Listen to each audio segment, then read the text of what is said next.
Hello, everyone, and welcome to Pigs on the Run from PigWorks and the Cincinnati Flying Pig Marathon powered by P&G. I'm Betsy Ross. This episode brought to you by Kroger. Our guests today are longtime volunteers for Flying Pig events, Dawn and Jim Backus. Thank you both for being with us. No. Glad to be here. Yep. Takes 8,000 some odd volunteers to put on Flying Pig Marathon weekend, and you two do a little bit of everything. Before we kind of talk about the specifics of what you do, tell us how you first got involved with the Flying Pig. So we first got involved, I worked at Cincinnati Bell, and Cincinnati Bell was one of the first sponsors of the pig. Mm-hmm. And word got around that they were looking for volunteer groups to do some water stops on the course. And at the time I was running what was called the Cincinnati Bell Running Club. So I was asked if we could get enough people from the running club to do a water stop. And so I got some people from work, running club, my wife Dawn, got some relatives, because we've always been pulling relatives in to help us out. And so we did the water stop maybe for 5 years or so. When Iris took over, Right. Mm-hmm. we all of a sudden got transferred to bigger duties. Whoever used to coordinate all the volunteers at the finish line for the marathon and half marathon stopped doing it. Mm-hmm. And I'm not sure why. Myself and another guy was helping me on the water stop. They said, well, you guys used to be runners, and you want to try to do in the finish line? And we said, okay. So that's a lot bigger. We have like 150 volunteers to coordinate and get ready and everything. And we pulled in more relatives, I think. Yeah, But, my family come pig weekend knows not to do anything. So does his family. one of our sons has been a regular, and Yeah, which is my good. Year sister- after year, Yeah. they know exactly what they got to do when they get there. So it works out really well. Good. I'm glad you have big families that you can pull volunteers in with. Yeah, so it is nice. How have you seen the finish line responsibilities grow since you all have been working on it?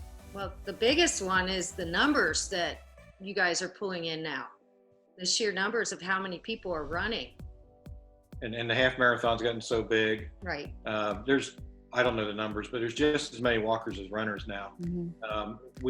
So we're there a long time waiting for the walkers more than anything else. But because of that, it's gotten so big. You get these massive waves come in, like the middle part of the half marathon and the middle part of the marathon.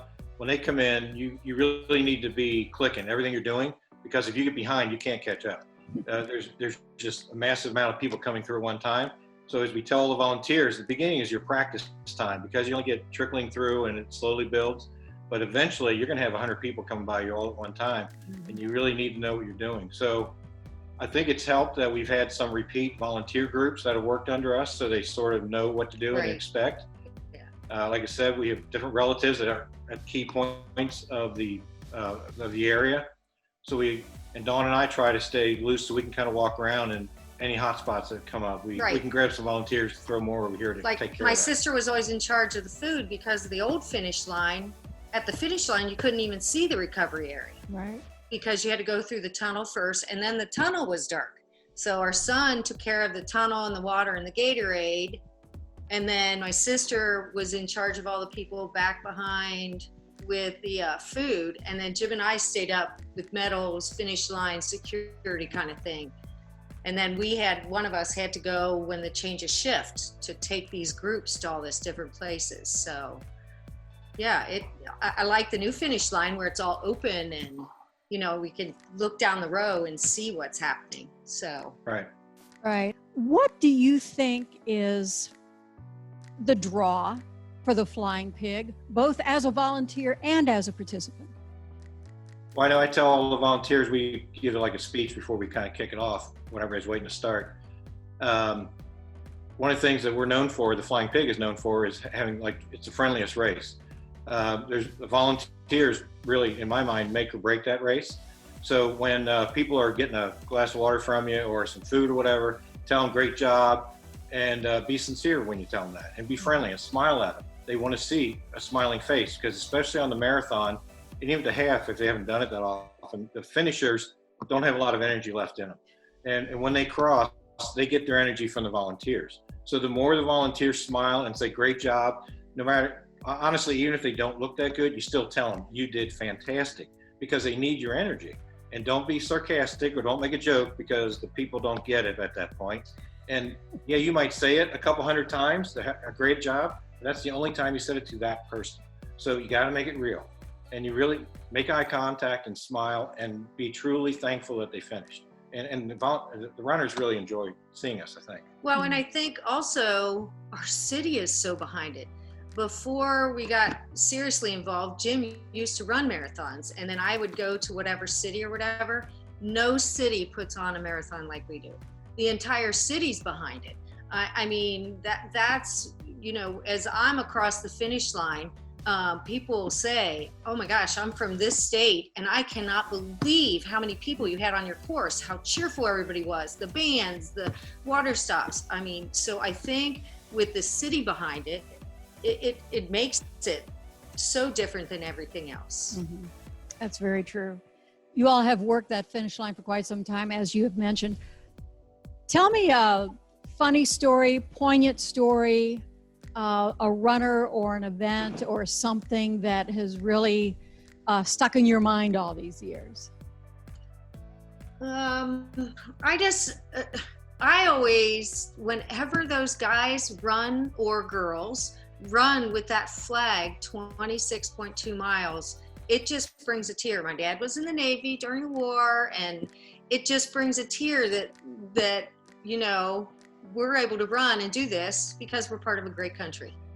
So to me, and you know, when we have the ones that'll want to propose at the finish line, I love that. I love when you guys can coordinate that, or when we see an 80-year-old man. How old was he? He told us 88 or 89. It just amazes me that these guys can commit to something like this. So, Mr. and just the fun of all their costumes. The costumes are good. Jim, how about you?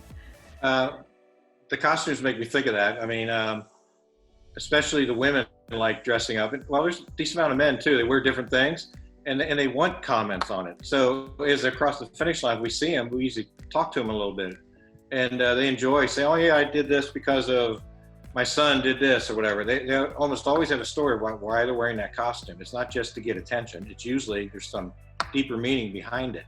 I do know it really hits me hard when we're both typically at the finish line, around the finish line area, because that's usually when you can kind of tell if things are going right or not.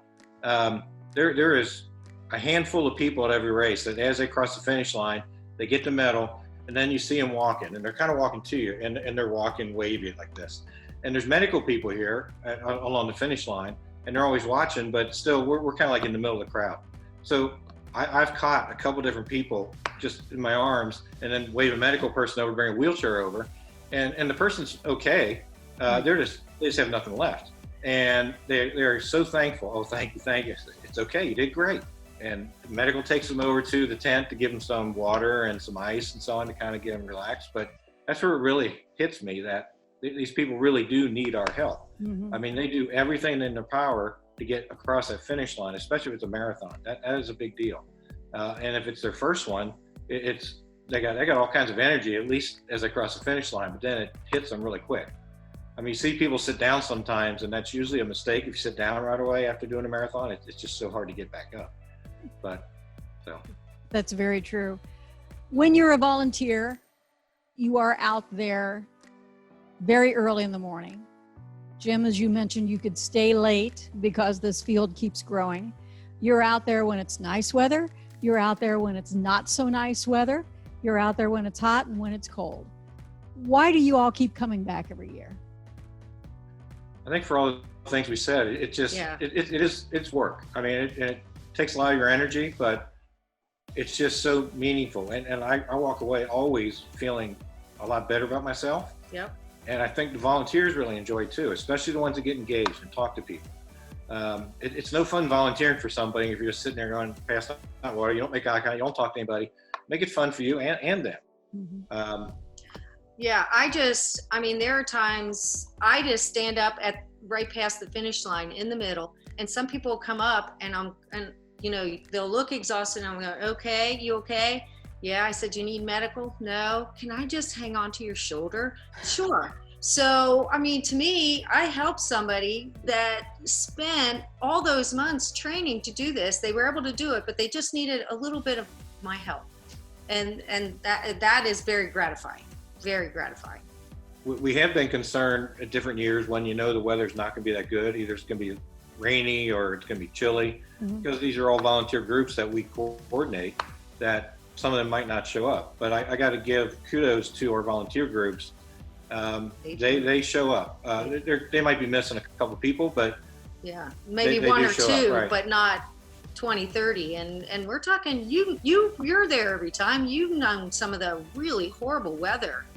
Most people don't mind being hot, but when it gets rainy and it's cold, it's hard to be a volunteer like that, but they still come back. I mean, at the finish line, we have about 150 people that we coordinate on doing different things. If half of those don't show up, we would be seriously stressed. Yeah. And we wouldn't be able to keep the lines moving. And we wouldn't. Our concern always is you don't want the finish line to back up.